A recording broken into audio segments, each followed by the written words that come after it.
பில்ல போட்டு நாளை காலையில போறோம், ஜிம்ல சேர்றோம். இந்த வருஷத்துல 6 பேக்ல அப்படி வந்து நிக்கிறோம். ஜனவரி 1 பிளான்.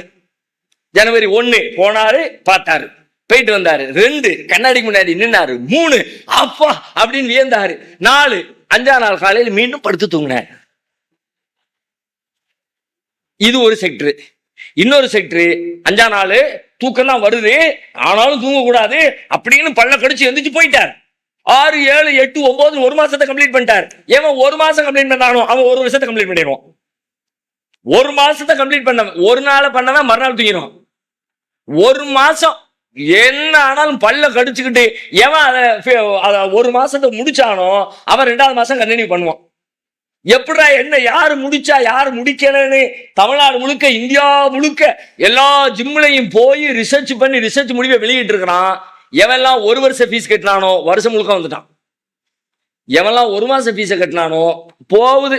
1 மாசம் தானே 600 ரூபாய் கட்டி இருக்கிறோம், அதுக்காக வேண்டி இந்த சனியை தூக்கி காலெல்லாம் தூக்கி வைக்க முடியல, கையெல்லாம் இந்த வலி வலிக்குது, காலையில 5 மணிக்கே எந்திரிச்சு அந்த குளிருக்குள்ள நடக்க முடியல, போனா போகுது 550 ரூபா தானே.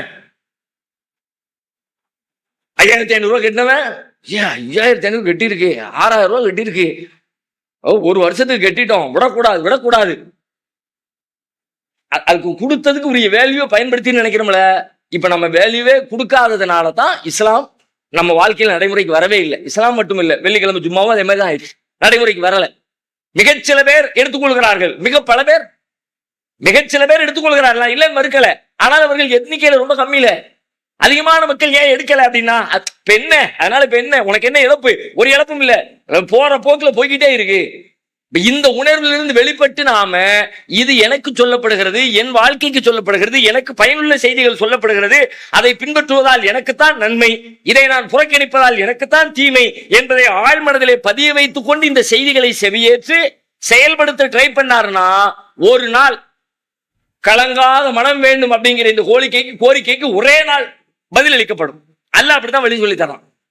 அல்லாஹ்வுடைய வழிகாட்டுதல் அப்படி இருக்குன்னா சும்மா சொல்லல, சும்மா பீடிகையில ரொம்ப தான் பில்டப் அப்படிலாம் நீங்க நினைக்காதீங்க. நான் சொல்ற செய்திகள் இருந்து உங்களுக்கு புரியும்.